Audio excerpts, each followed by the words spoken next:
All right, so I'm in group number 1, and I'll be going over problems 6 and 7. So on the readiness, first we have problem 6 right here, and it's given the graphs of the functions f of x and g of x where f is a degree of 4 and g is a degree of 1. Let p of x equal f of x times g of x. And we're supposed to find the end behavior here. And so what we're supposed to do is we're supposed to multiply these two functions together. So we have f of x, which is this 1 to the 4th degree, and we have a g, which is just this straight line right here.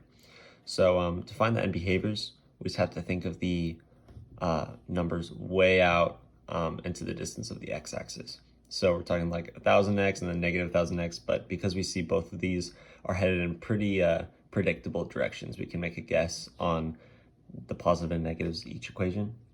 So for this one, as x approaches negative infinity, we see that we have two negative numbers in the third quadrant right here, as both the graphs are going down there.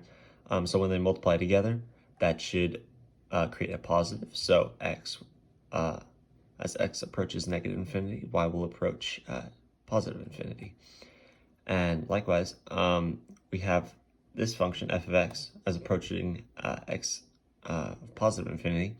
We have it going to negative infinity, and we have the function g of x approaching positive infinity. So when you multiply positive by a negative, you get a negative, leading this to be negative infinity for the y values as x approaches positive infinity.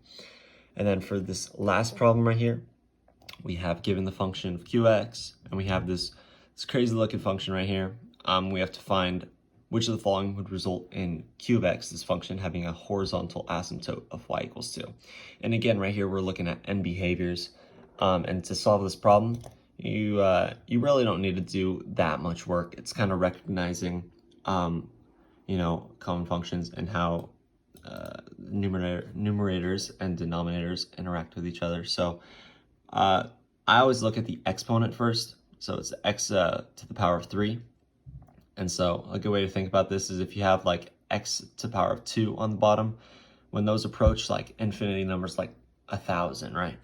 When those are input into x, you're going to get such a much larger number in the numerator than in the denominator, leading this to be like, over time, it's going to be like 1 billion to 1 million, right?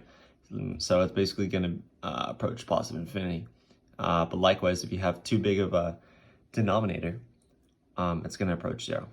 So the way you get it to be even is you have the same degree on the numerator. And so if we have x to a degree of 3, these will both approach about the same number, leading it to be about 0, but we're looking for an asymptote of 2 here.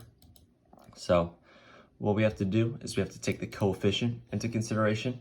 So if we have some variables of the same degree as our leading degrees, then the coefficient defines the asymptote, as if we had like 1 million here and 1 million here, times 2, it's going to be 2 million over 1 million, which we get asymptote of 2. So the proper answer to this problem would be x to the power of 3 with a coefficient of 1 in front of it, or just x to the power of 3. And that's the solution for that problem.